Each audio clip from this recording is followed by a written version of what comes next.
Bismillahirrahmanirrahim. Assalamualaikum warahmatullahi wabarakatuh. Waalaikumsalam warahmatullahi wabarakatuh. Allahumma sholli ala sayyidina wa maulana Muhammad wa ala alihi wa sahbihi wa dzurriyyatihi wa man wa ummatihi ajmain. Rabbi zidni ilma warzuqni fahma, Rabbi shrah li sadri wa yassir li amri wahlul 'uqdatam min lisani yafqahu qawli. Amin ya rabbal alamin.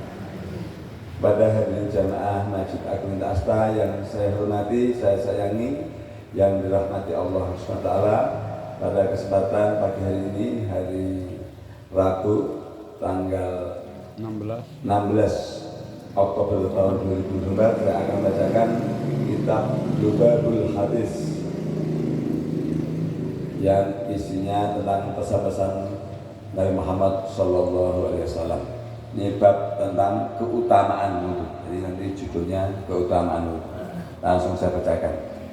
Qala Nabi Muhammad Sallallahu Alaihi Wasallam, bersabda Gusti Kanjeng Nabi Muhammad Sallallahu Alaihi Wasallam, man tawaddu'a, barang siapa berwudu. Man itu siapa? Man tawaddu'a, barang siapa berwudu, li sholati, wudunya orang untuk sholat, fa ahsana, dengan sempurna. Jadi wudu dengan sempurna untuk bersolat. Summa, kemudian koma, mendirikan, ila sholat, mendirikan sholat. Fa innahu, maka sesungguhnya yahruju, keluarlah min khati'atihi, semua kekotoran, kejahatan, dosanya. Kayamin, seperti waladathu, seperti bayi yang baru dilahirkan oleh ibunya. Jadi kalau kita wudu dengan ikhlas karena Allah untuk sholat, kemudian mendirikan sholat beneran, gitu ya. Makanya kan saya menyampaikan, mohon maaf, kesadaran diri. Jadi jangan karena saya, kalau karena saya rugi. Artinya karena saya nggak bisa memberikan apapun. Tapi kalau Gusti Allah seperti ini jaminannya. Jadi kalau dengan ilmu ini kita melakukan setiap ibadah itu insya Allah dengan ikhlas. Karena siapa yang nggak punya banyak dosa? Semua orang banyak dosa. Tapi dengan seperti ini ilmu, kita insya Allah bisa mengurangi dosa kita. Kemudian hadis yang kedua, waqala sallallahu alaihi wasallam, dan bersabda Gusti Kanjeng Muhammad sallallahu alaihi wasallam, man tawaddu'a, dan barang siapa berwudu, li sholati, untuk sholat, wa sholat, dan kemudian sholat, kafarallahu, maka Allah menghapus. Kafar itu menghapus dulu bahu, yaitu dosa-dosanya. Ma baina wa baina sholat, antara sholat dengan sholat berikutnya. Al-ukhra, yang awal, alati, talihat, dari mulai tadi sholat sampai sholat berikutnya itu Allah mengampuni menghapus dosanya. Kafarallahu, jadi dosa-dosa yang antara sholat contoh duhur sampai asar itu oleh Allah dihapus. Dan satu lagi, waqala sallallahu alaihi wasallam,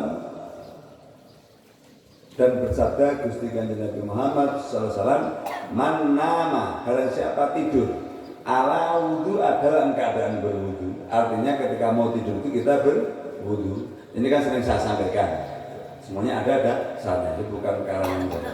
Man nama ala wudu, barang siapa berwudu mau tidur, ya syukur-syukur sering saya sampaikan, sholat 2 rakaat sebelum tidur.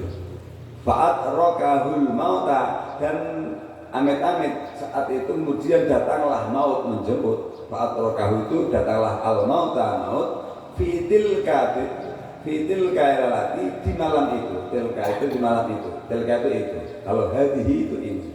Fitil kairalati, di malam itu. Fahuwa, maka dia indallahi syahid, maka di hadapan Allah dia mati dalam keadaan syahid. Jadi tapi kalau pakai logika sebenarnya kita tidur wudu itu sangat tertib. Kenapa? Minimal kita gosok gigi. Jadi mulutnya, karena itu kan sunnahnya setiap wudu itu harus siwak. Siwak itu bahasa Arab, bahasa Indonesia bahasa Inggris. Bahasa Indonesia adalah gosok gigi. Nah, kalau bahasa washing tooth bahasa Inggrisnya. Tapi artinya kalau kita pakai kayu apa itu kan zaman dulu jijik malah kan. Itu kalau kan pakai kayu apa namanya itu, kayu siwak itu boleh, tapi kalau tidak ada sikat di Kanjeng Nabi udah sangat bagus. Saat itu belum ada pabrik, pakai kayu yang wangi. Sekarang pakai rusuk ini. Nah, kemudian berarti mulut kita terjaga dari katakanlah istilahnya mau tidur sampai bangun itu mulutnya tidak akan ada infeksi oleh bakteri, nggak sakit di gigi. Nah, kalau nanti bangun subuh udah nggak wudhu, nggak gosok gigi, kita katakanlah sholat berjamaah menguap baunya ke mana. Itu nyata, jadi menjijikkan. Saya bukan sombong, kalau saya itu setiap ke kamar mandi gosok gigi, habis apa itu namanya makan saya gosok gigi. Kenapa? Jadi rasa jijik kotor gitu. Di samping kita kalau nggak pede bicara itu kan nggak akan pede karena mulutnya bau. Di sebelahnya aja bau banget gitu ya, misalnya bau. Jadi kita itulah makanya sampai hadisnya seandainya tidak memberatkan umatku maka gosok gigi itu aku wajibkan. Tapi karena memberatkan, disangnya apa? Jadi Islam itu luar biasa. Jadi tertib lah. Jadi demikian, semoga kita istiqomah berwudu. Nah, syukur-syukur menggantung wudu. Menggantung wudu bagaimana? Jadi kita contohnya mau berangkat saya wudu. Kemudian kencing wudu, kentut wudu kalau mampu. Tapi minimal seperti saya, ya setiap pipis saya pasti wudu lagi karena merasa kok kotor. Itu insya Allah. Untuk khususnya laki-laki, kalau perempuan ada kerudung ada apa kasihan. Tapi kalau laki-laki kan itu enteng.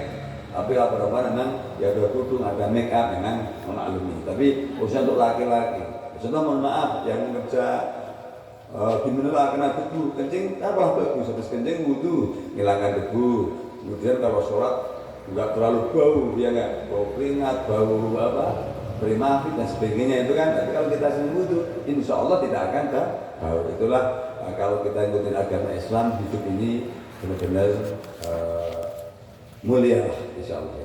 Demikian, semoga bermanfaat. Billahi hidayah. Wassalamualaikum warahmatullahi wabarakatuh.